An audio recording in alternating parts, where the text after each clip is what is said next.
Tanrı'nın idaresine karşı koyan ve hükümdarlığını yıkmak isteyen şeytan, gökteki meleklerin üçte birini kendi safına çekti. İsyan için ordularını Tanrı'nın şehrine sürdü. İsyankarları cezalandırmak isteyen Tanrı, diğer melekleri baş melek Mihail komutasında şeytanı karşılamaya gönderdi. Mihail ve melekleriyle iblisler arasında olan bu hükümdarlık savaşına, insan ruhları da melekler safında savaşa katıldı. Çok kan döküldü. Göklerdeki bu kanlı savaş sonunda yenilen şeytan, kalan melekleriyle birlikte yeryüzüne atıldı.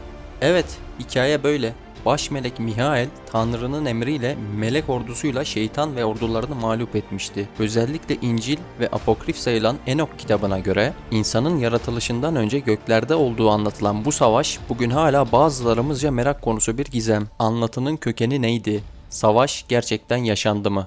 Yoksa antik medeniyetlerin hafızasındaki silik bir anıdan mı ibaretti? Yaşanıldığı söylenen savaşın İslam, Hristiyanlık ve Yahudilik gibi İbrahimi dinlere olan etkisi ve yansımaları ne oldu? Nereden, nasıl etkilendiler? Tanrı ve şeytan arasındaki bu ikili mücadelenin diğer din ve mitlere olan yansımaları nasıl oldu? Hemen hemen hepsinde gördüğümüz bu dualist tasvir aslında biz insanoğluna neyi anlatıyor? Bu ve bunun gibi birçok sorunun cevabını bulacağınız videoma hepiniz hoş geldiniz. İlk kısımda anlatının kökenlerini aydınlatacak ve geniş bir perspektifle olayı ele alacağız. Sonrasında ise diğer dinlerdeki yansımalarına bakacağız. Ama bizim için en önemli soru şu olacak. Tanrı ordularının gücüyle kazandı. Evet, peki gerçekte göklerde ne oldu? Yenilen gerçekten şeytan mıydı?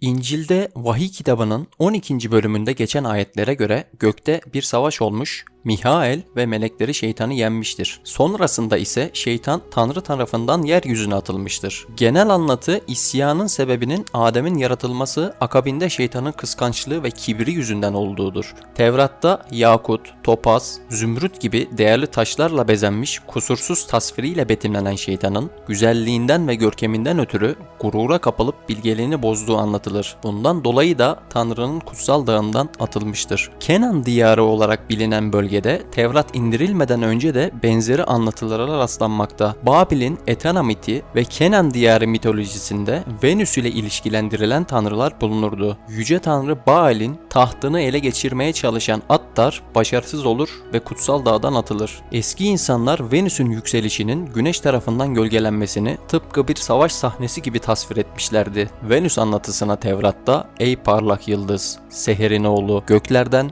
nasıl da düştün" şeklinde rastlanılır. Parlak yıldız sıfatı Latince'ye ışık getiren yani Lucifer olarak çevrilmiş ve zamanla Lucifer kelimesi Hristiyanlıkta şeytanla bağdaştırılmıştır. Gnostikler ise Lucifer'ın cennetten düşmeden önce şeytanın adı olduğuna inanırlar. Belial, Molek, Mastema gibi isimler Tevrat ve İncil'de Lucifer için kullanılmış olsa da çeşitli ayetlerde şeytan bazı put tanrılarla eş tutulmuştur. Hatta bazı anlatılarda Tanrı ile şeytan birbirine karışmıştır. Kenan diyarının tanrısı olarak bilinen Molek Tevrat'ta şöyle geçer: "Soyundan Molek'e hiç kimseyi vermeyeceksin ve Tanrı'nın adını lekelemeyeceksin. Ben Rabbim." MLK kökü Molek gibi aynı kökten gelen melek ve melik yani hükümdar kelimelerinin de köküdür. İslam inancında cehennemin bekçisi olarak kabul edilen meleğin adı da Malik'tir. Unutmayın, ilk Tevrat İbranice yazılmıştı. Yani M, L ve K harflerinin aslında ne anlama geldiği yorumlamaya çok açıktır. Ayette geçen Molek bir kral mıydı, bir melek miydi bilinmez. Az önce değindiğim şeytanın isimlerinden olan Mastema, Jübileler kitabında düşmüş meleklerin lideri olarak geçer. Yapacağı şeyleri önceden Rabbe bildirir ve izin ister. Yaptığı her şey Rabbin bilgisi dahilindedir. Kendisiyle birlikte düşen meleklerin bir kısmını yaratıcıdan ister. Böylece insanlara etki edebilecektir. Yaratıcı ise meleklerin 1/10'ını ona vermeyi kabul eder.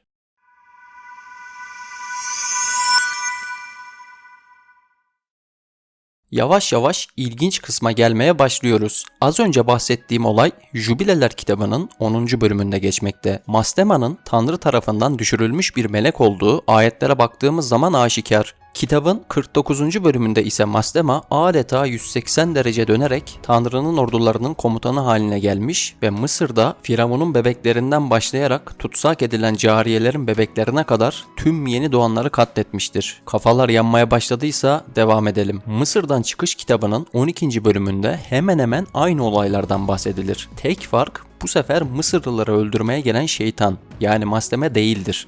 Bizzat Rabbin kendisi gelmiştir. Gece yarısı yaşanan bu kıyımdan Musa ve kavmi sağ çıkabilmiştir. Çünkü Rab Tanrı kurban kesip kanlarını evlerinin girişine sürerek kapıları işaretlemelerini söylemiş ve Musa'yı önceden uyarmıştır. Kesilen kurbanların kanıyla işaretlerini yapan İsrailliler gece boyunca evlerinden çıkmamışlardır. Yine aynı kitabın 4. bölümünde bir olay anlatılır. Rabbin emriyle karısını ve oğlunu yanına alan Musa peygamber Mısır'a doğru yola çıkar. Dinlenmek için bir konaklama yerine girdiklerinde Musa Rab'le karşılaşır. O anda şaşılacak bir şey olur. Rab Musa'yı öldürmek ister.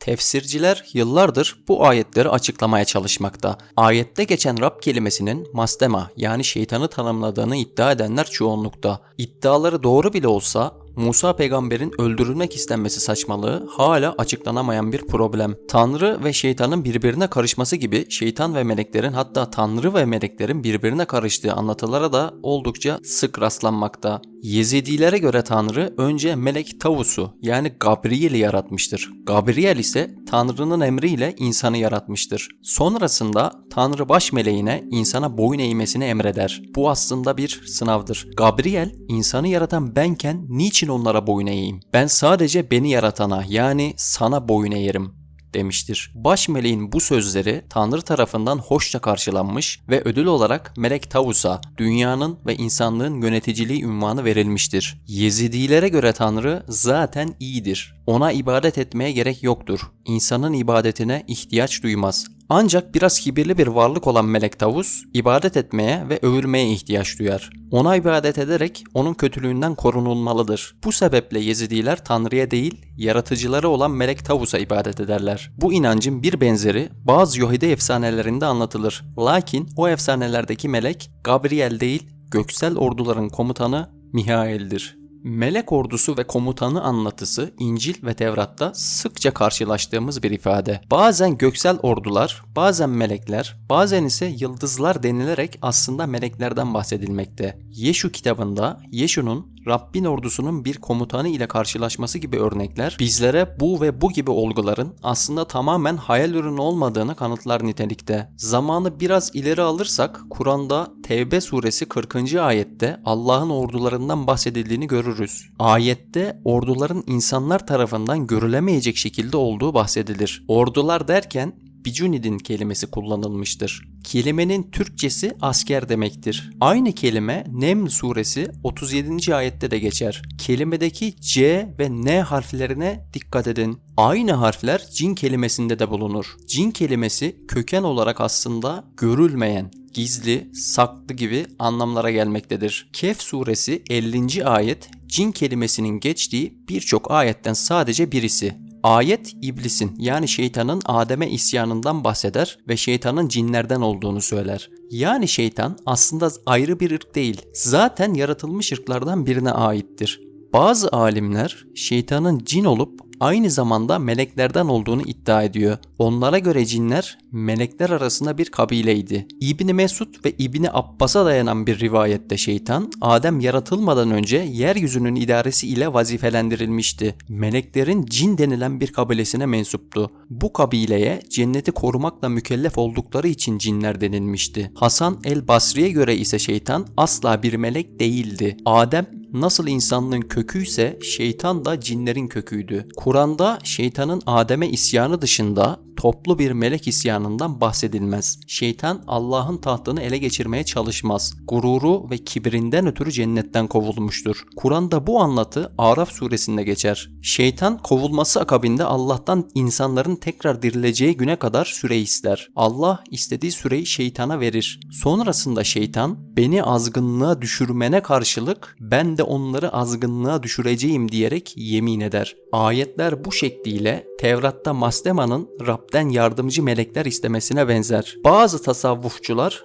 bu kovulmayı şeytan için övülesi bir olay olarak görür. Adem'e boyun eğmeyi reddetti çünkü o kendini tamamen Allah'a adamıştı. Bu nedenle Hz. Muhammed'i ve şeytanı en mükemmel tevhid inancına sahip iki varlık olarak görürler. Gazali, şeytanın ebedi cehennemi göze alarak Allah'tan başkasına secde etmemesini ona olan yüce aşkına bağlar. Aşk ve sadakat birinden öğrenilecekse o kişi şeytandır der. El-Taberi'ye göre ise Adem yaratılmadan önce dünyada cinler vardı. Dumansız ateşten yaratılmışlardı. Şeytanın o zamanlar adı Azazel'di. Allah dünyada bozgunculuk yapıp fesat diyen cinleri kontrol altına alması için Azazel'i gönderdi. Azazel cinleri savaşta yendi ve onları dağlara sürdü. Sonraki zamanlarda bu başarısıyla böbürlenip kibre kapıldı. Allah onun bu kibrinden haberdar olsa da yanındaki melekler habersizdi. Yeryüzünde bir halife yaratacağını söyleyen Allah'a melekler Bakara suresi 30. ayette geçtiği üzere şöyle dediler: daha önce cinlerin yaptığı gibi orada fesat çıkarıp kan dökecek bir varlık mı yaratacaksın? Biz bu yüzden onların üzerine gönderilmiştik. Allah da ben sizin bilmediklerinizi biliyorum diyerek melekleri uyardı. Sonrasında kibri ve gururu açığa çıkan Azazel zamanla şeytan olarak anılmaya başlandı. Ayette geçen halife kelimesi halef kökünden gelir. Halef, birinin ardından gelen, yerine geçen anlamlarına gelmekte. Yani Adem şeytanın yerine yeryüzüne gönderilecekti. İslam dinindeki bu anlatı Fars kültürünü de etkilemiş ve Fars İslam efsaneleri hikayeyi aynı şekliyle korumuştur.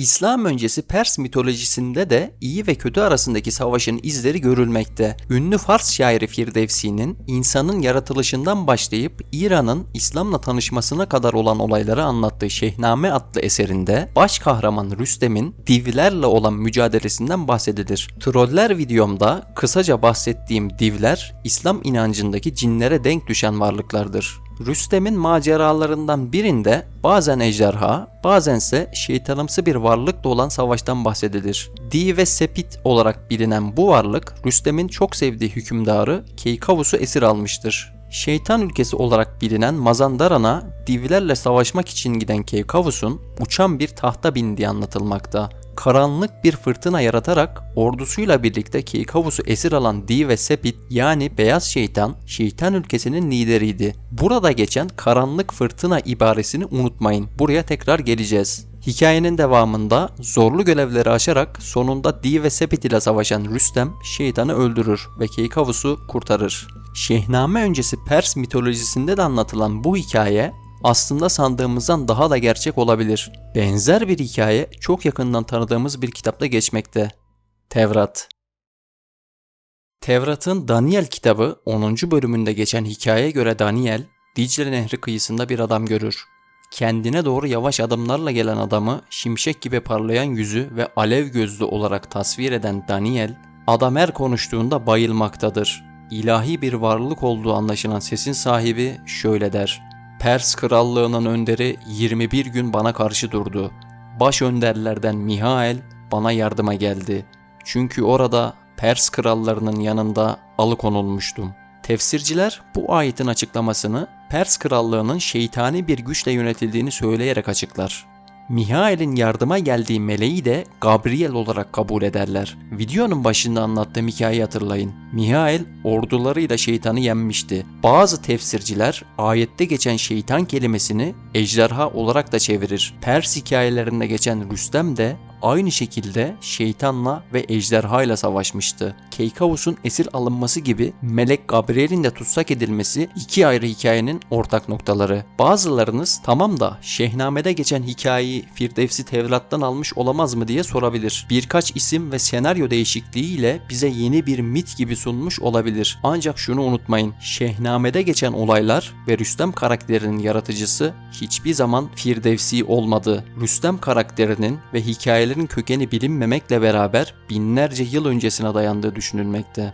Şimdi gözlerimizi biraz daha doğuya çevirelim, Hindistan'a gidelim. Bugün Hindistan binlerce tanrıya tapınılan bir ülke. Mitolojileri ise belki de dünyadaki en geniş ve çeşitli tanrı ağına sahip. Her mitte ve dinde olduğu gibi Hinduizm'de de iyi ve kötü tanrılar bulunur. Ve tabii ki bunlar arasında olan bir savaş. İskandinavya mitolojisinde Aesir ve Vanir arasındaki savaş gibi Hindu mitolojisinde de Asuralar ve Devalar arasında geçen bir savaştan bahsedilir. Asuralar büyü konusunda uzman, güçlü savaşçılar olup kötülüğü temsil ederken Devalar iyiliği temsil eder. Bu ve bunun gibi birçok anlatıyı her mitolojide görmemiz iyi ve kötü arasındaki savaşın evrensel bir savaş olduğu gerçeğini açığa çıkarır. Bu savaş belki iki ayrı millet, belki de gerçekten iki ayrı ilahi güç arasında yaşandı. Ama bugün bile her birimiz içimizde bu savaşı vermekte. Belki de binlerce yıldır süren bu dualizmin sebebi insan doğasının yaratılışından gelen bir şey. Tüm dinlere ve mitlere baktığımızda iyi olan ve iyiliği yaratan varlık insan ruhunu yaratmış. İnsan bedeni ise ya kötü tanrı tarafından yaratılmış ya da yaratılmasının herhangi bir evresinde kötü olan varlıkla bir temas sağlamıştır. Bu sebeple ruh ve maneviyata önem verip iyiliği seçen ve o yolda giden ruhlar kurtulacak, bedeni zevklerin arzusuna kapılıp kötü yolda gidenler ise şeytanın yani kötü olanın yanına gidecektir. Bu tüm dinlerde böyledir. İnsan yaratılışında var olan bu dualizm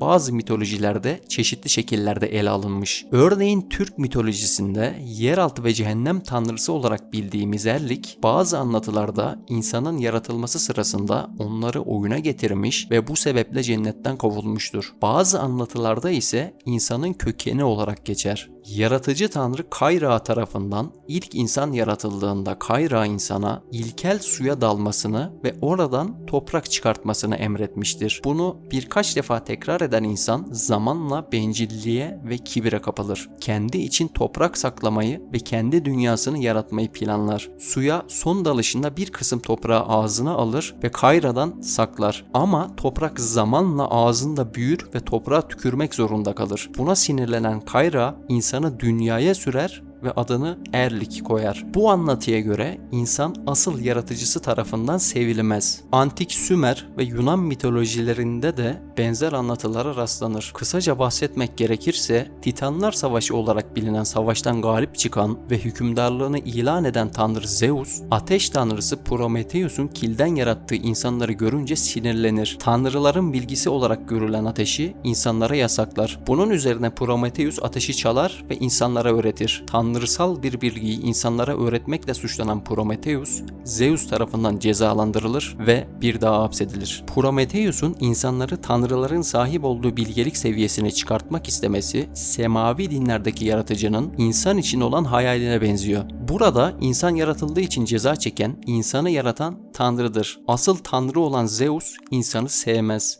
Sümerler'de yine benzer şekilde asıl tanrı grubu olan Anunnakilere hizmetle görevli İgigilerin tanrı Enlil'e isyan etmeleri sonucunda tanrılara köle olarak yaratılan insanlık değersiz bir varlık grubu olarak görülür. Lakin Sümerler'de göksel savaş olarak adlandırabileceğimiz tek olay bu değildir. Enlil'in Marduk'la olan çekişmesi, Enlil'in oğlu Ninurta'nın kader tabletini çalan yaratık Anzu'yla olan savaşı gibi iyi ve kötü arasında birçok savaş yaşanmıştır. Ancak ilginç olan bu ve bu tarz hikayelerin dünyanın her tarafında birbirine benzemesi ve sanki ortak bir hafızanın tezahürü sonucu ortaya çıkan birer anı gibi olmasıdır. Örneğin az önce bahsettiğim Ninurta'yı ele alalım. Zamanı geri alma gücü bulunan kader tableti Anzu tarafından çalınır.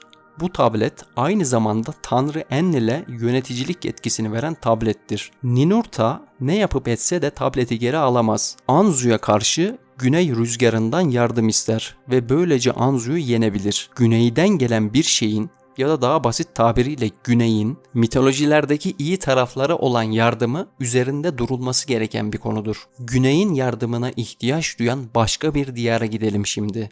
Çin. Evet, yanlış duymadınız.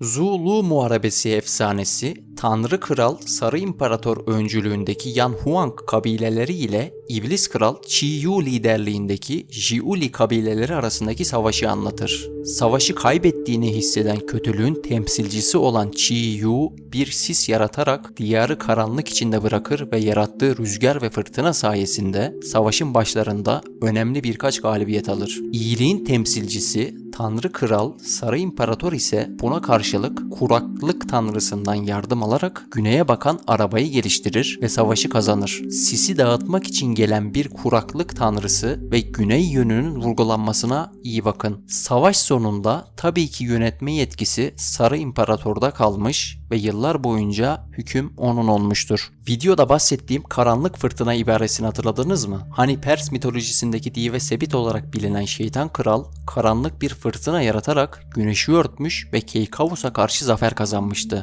Tabi hikayenin sonunda galip gelen Keykavus olmuştu. Sizce tüm bunlar birer tesadüf mü? Bu hikayelerin halkların binlerce yıllık ortak hafızasının ürünleri olduğunu unutmayın. Taraflar arasında geçen mücadelenin aslında iyi ve kötü arasında olan bir savaş olduğu anlatısı farklı şekillerde çeşitli milletlerce binlerce yıl boyunca anlatılmakta. Ya hadi canım sen de çok abarttın, ne alakası var diyenler için doğunun da doğusuna, bugünkü batıya gidelim. Aztek İmparatorluğuna. Azteklere göre yaratılış 5 evreden geçmiştir. Kuzeyin hükümdarı, gecenin ve karanlığın tanrısı olarak bilinen Tezcatlipoca güneşi tutarak ilk yaratılışı başlatır. O zamanlar dünyada meşe palamudu, dut ve kök yiyen devlerin yaşadığı söylenir. Tezcatlipoca'nın rakibi Quetzalcoatl onun evrene hükmetmesine tahammül edemez. Onu gökyüzünden düşürür. Bu sebeple tüm dünya karanlığa bürünür. Buna öfkelenen Tezcatlipoca bir jaguara dönüşür ve tüm dünyayı yok eder. Başka bir anlatıda ise jaguarlarına dünyayı yok etmeleri emrini verdiği anlatılır. İkinci yaratılışta tüylü yılan olarak tasvir edilen Batı'nın hükümdarı, ışığın ve bilgeliğin tanrısı Quetzalcoatl gökleri ele geçirdikten sonra yeryüzünde çam fıstığı yiyen insanlar yaratır. Büyük bir rüzgar ve fırtınayla insanları ve Quetzalcoatl'ı deviren Tezcatlipoca tekrardan tüm evrenin hakimi olur. Geriye kalan insanları ise maymuna çevirir. Üçüncü yaratılış Quetzalcoatl'ın tüm dünyayı sular altında bırakan bir yağmur göndermesiyle sona erer. Dördüncü yaratılış da benzer şekilde tüm dünyada zuhur eden bir sel sonucu son bulur. Çevirilere göre bu hikayeler az çok değişse de genel olarak bu şekilde gerçekleşen olaylar bugün içinde yaşadığımız 5. yaratılışla son bulacaktır. Güneyin hükümdarı, savaş, güneş ve ateş tanrısı Huitzilopochtli'nin hikayesi ise burada başlıyor. 400 çocuğu olan Coatlicue, Yılan Tepesi olarak adlandırılan bir yerden geçerken üzerine düşen bir tüy tarafından hamile kalır. Çocuklar annelerinin hamile kalma şeklinden rahatsız olurlar ve onu öldürmek için komplo kurarlar. Ama Huitzilopochtli tam zamanında doğar. Tüm kardeşlerini öldürür ve annesini kurtarır. Doğduğunda silah ve zırhını kuşanmış halde olduğu söylenir. Bu yönüyle antik Yunan mitlerindeki devlerin doğuşuna benzer. Devlerin de parlak zırhlarıyla ve ellerinde mızraklarıyla doğduğu anlatılır. Hikayemize geri dönersek en sonunda Huitzilopochtli ve Quetzalcoatl bir araya gelerek insanlığı yaratma kararı alır. Quetzalcoatl sorumluluğu alır. Bunu geçmiş insanların kemiklerini kullanarak yapar. Kemikleri bulmak için yeraltı dünyasına iner ve geri dönüş yolunda yeraltı dünyasının tanrısından kaçarken düşer. Kemikler kırılır. Parçalardan birini alır ve kendi kanıyla birleştirerek insanı yaratır. Çin efsanelerinde anlatılan Sarı İmparator ve Qi Yu arasındaki mücadeleyi hatırlayın. Tezcatlipoca'nın dünyayı karanlıkta bırakması gibi Qi Yu da bir sis ve fırtınayla diyarı karanlıkta bırakmıştı. Tezcatlipoca'nın sonrasında büyük bir fırtına yaratması gibi Qi Yu da büyük bir rüzgarla savaşa devam etmişti. Sonrasında Qi Yu, güneye bakan arabadan yardım alan Sarı İmparator tarafından mağlup edilmiş ve hüküm Sarı İmparator'un olmuştu. Azteklerde de tanrıların arasındaki savaş, güneyin hükümdarı Huitzilopochtli'nin ışık ve bilgelik tanrısı Quetzalcoatl'a yardımı sonunda sona ermiştir. Bu ve onlarca hatta yüzlerce benzeri hikaye ve anlatı bana göre tesadüflerle açıklanamayacak kadar önemlidir. İyilik ve kötülüğün arasındaki bu mücadele sanki tüm dünyada yaşanmış, sonra tüm milletler zamanla kendi içlerinde bunu değiştirmiş ve sonraki nesillere aktarmış. Bu benzerlikler o kadar fazla ki videoda saymakla bitmez. Hatırlayın, Tezcatlipoca ikinci yaratılışta dünyayı rüzgarla yok etmiş ve kalan insanları maymuna çevirmişti. Maymuna dönen insanlar veya maymunsu insanlar olarak anlatılan bu hikayelere Hindistan'ın Vanaraları örnek verilebilir. Hatta biraz daha ararsak bu hikayelere aklımıza hiç gelmeyecek bir yerde rastlıyoruz. Kur'an'da.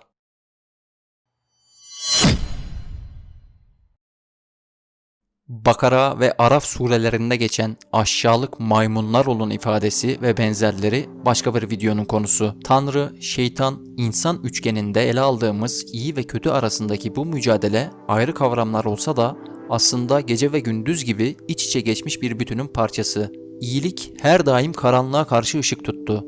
Kötülük ise zorluklarla yeniden doğdu. Krallar, melekler, tanrılar arasında bazen bir ovada, bazen gökte, bazense cennette yaşanan bu çatışma aslında her birimizin içinde sürekli yaşanmakta. Kötülük hep var mıydı? Kötülüğü şeytan mı yarattı, Tanrı mı yarattı? Bu ve benzeri sorular bugün bile cevapsız kalmakta. Bize düşen kötülüğü kabul edip bu karanlığı içimizdeki ışıkla dengelemek ve bu savaşı içimizde devamlı sürdürmek. Gnostikler iyilik ve kötülük arasındaki savaşın dualitesine inanır ve bu savaşı her bir insanın kendi iç dünyasında tecrübe etmesi gerektiği bir şey olarak görürler. Tüm video boyunca anlattığım bazen Tanrı ve şeytan arasında, bazen melekler ve şeytanlar arasında, bazense gökteki çokça tanrı arasında yaşanan bu ve benzeri savaşlara inanmazlar. Onlara göre iki tanrı vardır. İlki göksel yüce varlık olan asıl tanrı. O her şeyin üstündedir. Diğeri ise maddi evrenin ve insanın yaratıcısı olan Tanrı. Adem ve Havva'nın cennetten kovulmasına sebep olan yılandan ise övgüyle bahsederler. Çünkü Adem ve Havva'ya en değerli hazineyi, bilgiyi öğretmiştir. Onlara göre iyi tarafı ruhsal dünyanın yaratıcısı ve İncil'deki İsa'nın babası olan varlık temsil eder. Kötü tarafı ise maddi evrenin ve insanın yaratıcısı olan Demiurge temsil eder. Yuhanna Apokrifosu gibi bazı apokrif metinlere göre ise yaratılış çok farklı bir şekilde olmuştur. Yüce göksel varlık en başta 12 tane arkon yani hükümdar tanrı yaratmıştır. İçlerinden birisi onun için çok dikkat çekicidir. Öyle ki kibrinden ben yaratıcıyım, benden başka ilah yoktur derdi. Asıl adı Yaltabaoth olan tanrıya Gnostikler Demiurge derler. Bir ışık hüzmesi gelip insan bedenine girdiğinde ve insana ruh verildiğinde kıskançlıkla dolar ve cennetteki bilgi ağacının meyvesini insanlara yasaklar. Böylece insanları cahil ve aşağılık yaratıklar olarak bırakmak ister. Şeytan ise Yaltabaoth'un prensi olarak yaratılmış ve şeytan da diğer melekleri yaratmıştır. Yaltabaoth özünde kibirli ve kötüdür. Kötülüğü de o yaratmıştır. Kibirinden dolayı ibadete ihtiyaç duyar.